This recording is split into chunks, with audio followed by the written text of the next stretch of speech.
Community Cats podcast. Ready? Let's go.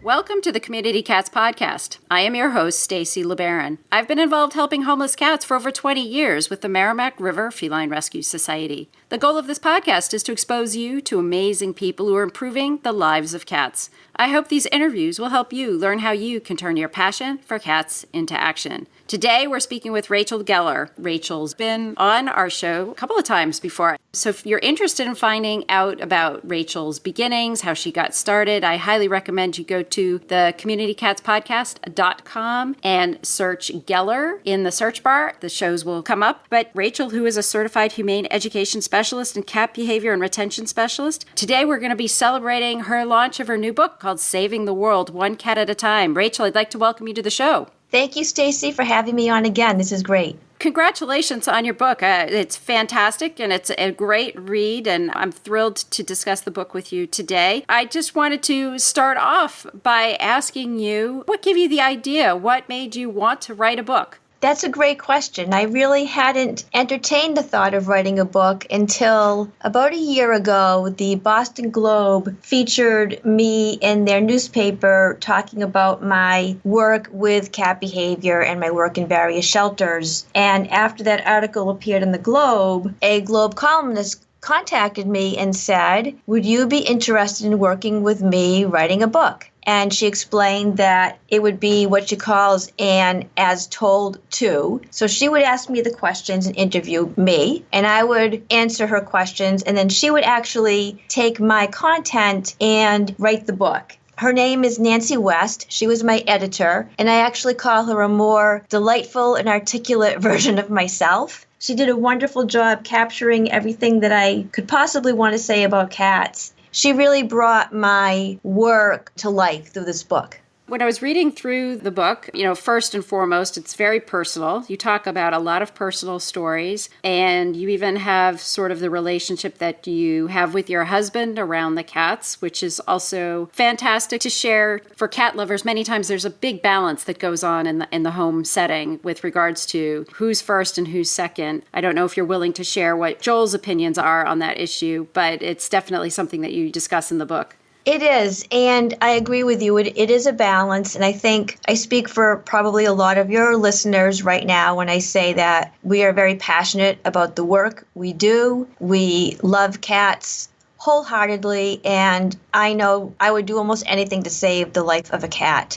And so I'll be the first to admit that it can be a burden at times. I mean, there are many nights that I'm up at 12 o'clock in the morning, 1 o'clock in the morning, because I am not going to go to sleep until I am able to solve a cat behavior problem for a client. There have been times where I've jumped in the car and rushed out to help someone. And I think I'm lucky because although my passion can most likely at times be a pain in the neck, my husband does also appreciate my passion and finds it nice that a person can be so passionate about something or someone. I'm looking through your table of contents here in the book. I know, Nancy was your editor, but as you envisioned answering questions from her and her thought process, who do you picture purchasing this book? My first thought when I was writing this book was I would want people who, are having cat behavior problems or someone who's just adopted a cat to buy this book. Maybe it's somebody who I've worked with and they want the book for a reference for not only the problem that I've helped them with, but future problems. And perhaps somebody who is just adopting a cat may see this book and think this would be a great reference to have. But I've also had a lot of shelters ask me for a few copies of the book to have on hand to give to potential adopters. So I would think, the people who would be most interested in this book is somebody who either presently has a cat or is strongly considering adopting a cat. And I don't know, maybe my friends and family might just want to read it too.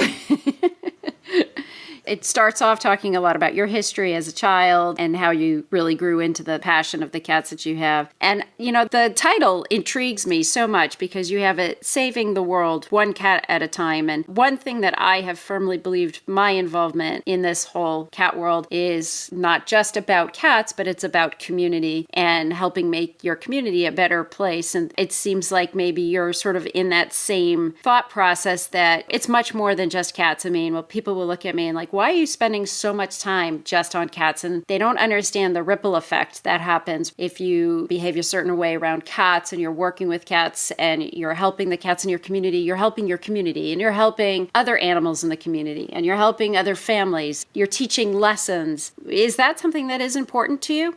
It's very important. I grew up in a fairly observant household. My father was a rabbi. And one of the things my dad taught me as a very young girl, and this is in the book, is that every morning before I sat down and had breakfast, I should always feed my cats because they depended on me for their nourishment. They depended on me for their survival. So before I fed myself, I was supposed to feed my cats. And I kind of grew up with that feeling that it's important to take care of the more vulnerable and the more dependent in the community. To your question about people asking why we spend so much time with cats, I get the same question, especially being a retired special educator. People say to me, why aren't you helping people? Why are you helping cats? And I say to them, every time I help a cat, I'm helping a person too. And typically not just one person, but as you said, a person and her spouse, a person and his kids, a person and his community. So it really does extend. And for those of us who believe that animals are part of our community, this is very important work that we do. I can't agree more than you've already just said. I'm just curious, I'm not as familiar as obviously you are. What is a cat behavior and retention specialist?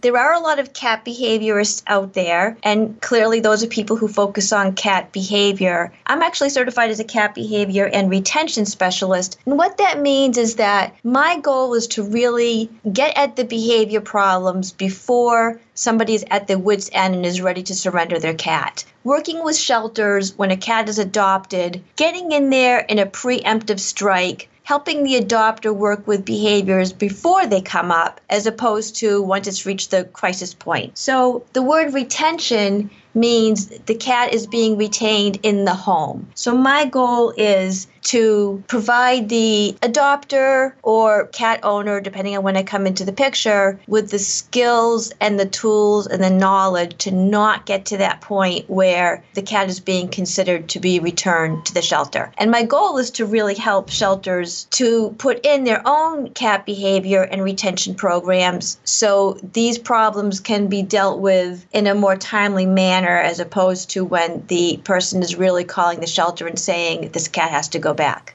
Yeah, it's a hot topic in my mind. It's something that's been rattling around in my mind for quite a few months, is the whole concept of let's look at our programs going forward in the future. Maybe we have some of our population issues under control or in a better balance. Therefore, we may have some more capacity in our shelters or in our facilities to do some other programs. And what are the types of programs that we can do in order to better ensure that we are getting the cats that are on the edge of having behavior issues, or they are having behavior issues, but people are putting up with it for now, but then they're going to be really frustrated 2 weeks from now. How do we as shelters and rescues work within the community to be able to triage or to proactively prevent behavior issues? Should we do outreach campaign about like litter box issues? Should we do press releases in the community to educate folks on the things they need to do in order to prevent certain behaviors in the household? Or in addition, at the point of adoption, introducing the adopters to a behavior consultant contact so that they can work with them if they want to have some questions. That idea of point of contact is such a powerful one. I just did a program at the Bay Path Humane Society where I went out and taught about 30 volunteers how to socialize cats, how to work with potential adopters, and how to identify problems that the cat might be exhibiting at the shelter that when that cat gets into the home could present itself as a problem that might be difficult for an adopter. I mean, one of the main problems is when the adopter first brings a cat home, that person hasn't bonded yet with that cat. If the cat isn't quite the little fluffy, cute thing, the person was expecting, it's pretty easy for that person just to say, I'm going to return the cat. So we want to really help the volunteers and staff at shelters identify problems that can arise and what can we do right at the beginning to prevent those problems from blossoming and potentially ending up in a cat's return. So that's kind of what my cat behavior and retention program was that they helped institute at the Bay Path Humane Society. And I'm going to be doing another one in September for the New Hampshire SPCA. But I think that's really like our new front line of keeping cats in their homes is, if a cat's a little bitey at the shelter, chances are that's going to happen in the home. So what can we teach the adopter now for how to handle that problem should it arise? If the cat's a little shy in the shelter, chances are that's a cat that when the adopter brings him home is going to go run under the bed and hide. And the adopter's like, why doesn't this cat like me? Again, heading those problems off at the pass, teaching the adopter techniques and skills and understanding of those behaviors so it doesn't reach that crisis point. And even just, as you said, education. So when a cat hides or hisses, it's not that the cat doesn't like the new adopter. That cat's way of trying to cope with all of these changes in her life. And so even just explaining what's going on in the cat's mind to the adopter can be really helpful. So all of these approaches, I think, are really the new way of looking at adoption in terms of educating the adopter, preventing potential problems from arising, and giving the adopter the tool. And I don't know if every shelter is at the point yet of having their own behaviorist, but certainly I'm trying to go around to all the shelters and save the world one cat at a time. And I think there's a lot more people who are getting into cat behavior and doing similar things. Yeah, I think it's fantastic, the program that you're doing and that you're going around and helping and you're empowering others. If you've got 30 volunteers that you're reaching out to, then they'll have some tools to be able to share. And I would think with foster homes, it would be really impactful too. I think that would be another area of volunteers would be really important for them to have that kind of exposure to the work that you've done. Yes, and I have gone into quite a few foster homes and helped people set up their sanctuary rooms in a way that will be more cat-friendly. That is a very good tool as well because the foster program is so important to so many shelters. So when you're working with clients or with shelters, what are the top 3 key bullet points in terms of behavior issues? I would say the biggies that I get are litter box problems, scratching problems such as inappropriate scratching where the cat owner doesn't really want the scratching to occur, and intercat relationships. So somebody goes out and adopts Fluffy to be the new sister for the resident cat, and the resident cat isn't so thrilled with this new addition to the household. Are you struggling to increase positive outcomes in your shelter? Are you overwhelmed with high stray intake and low owner reclaim? Do you wish you had solutions to your biggest problems? The Path Ahead provides in-person and remote consulting for animal welfare organizations. Let us help you to increase life-saving by engaging your community and maintaining the human-animal bond. The Path Ahead teaches proven best practices for humane, effective animal welfare, including community cat management, missing pet prevention and recovery, and progressive adoptions. By identifying and addressing outdated and unproductive practices, you can reduce intake and length of stay and keep animals in their loving homes where they belong. Leave the past behind and take the path ahead to success. Visit our website at www.animalwelfaresuccess.com. I'm going to ask you this. I apologize because I didn't ask you this ahead of time. But, if you could only have 5 things to bring with you into a house of a client that you were working with, what are the 5 most important tools you need to have for a happy cat? Okay, well, the first thing I would say is a fishing pole type toy for interactive play. Throwing a bunch of solo toys on the floor is not play, everybody. The next thing I would say is a scratching post that is at least 3 feet tall and rope or sisal wrapped. Short carpet covered posts are pretty much useless from the cat's point of view. A litter box that is uncovered would be my next item, so I think I'm up to 3. Number 4, something to expand the cat's vertical space. So that could be either a window perch, some type of shelving. And the 5th thing would be a cozy bed that the cat can have as his own space. What are your thoughts about like those cardboard scratchy thingies? That's a good question because some cats actually are horizontal scratchers. So I'll say to people, look at where your cat is scratching. So if you're scratching horizontally on the rug, that's different than a cat who's scratching vertically on the sofa. Some cats might prefer a horizontal cardboard scratching pad. So it's worth investigating if you do have a cat who tends to be more of a horizontal scratcher. What are your thoughts around cat grass or edible plants for cats in the home?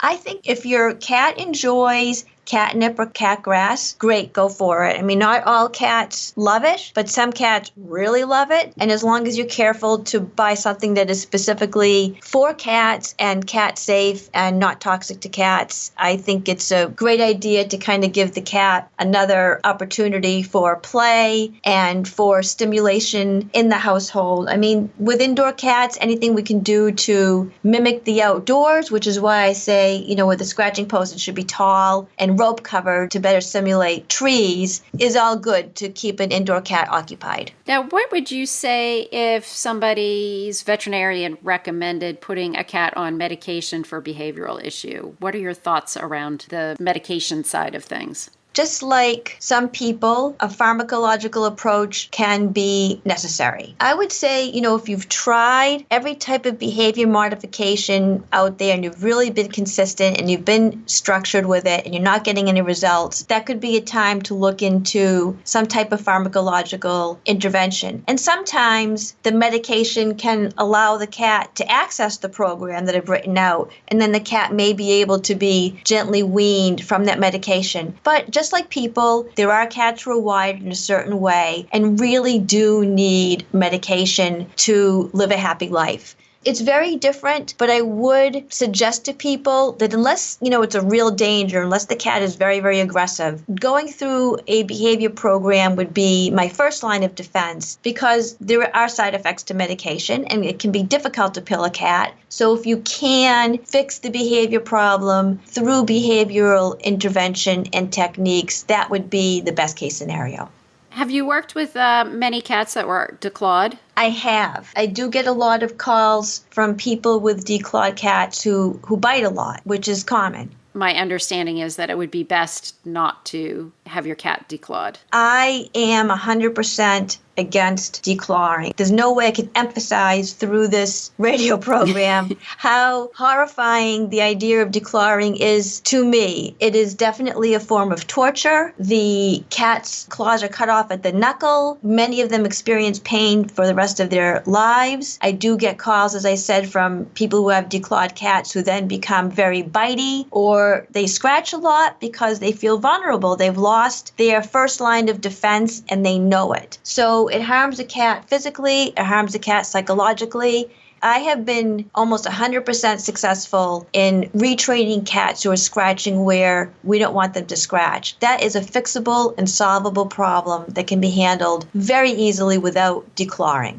If folks are interested in purchasing Saving the World, One Cat at a Time by Rachel Geller, how would they do that? So my book is available on Amazon. So if they just go to Amazon.com and type in the title, Saving the World One Cat at a Time, and my name, Rachel Geller, the book will come up and they can just press purchase and it will be on the way to them. And I'd also like your listeners to know that I'm donating a portion of the proceeds of the sales back to cat shelters. So every time they buy the book, not only will they be learning about cats and helping their cats, but money is going back to cat shelters to help cats in that way as well. And if folks are interested in reaching out to you directly, is there contact information for that? Yes. If anybody would like to email me, they can email me at drrachelgeller@gmail.com. And that is drrachelgeller@gmail.com. Great. Rachel, is there anything else you'd like to share with our listeners today?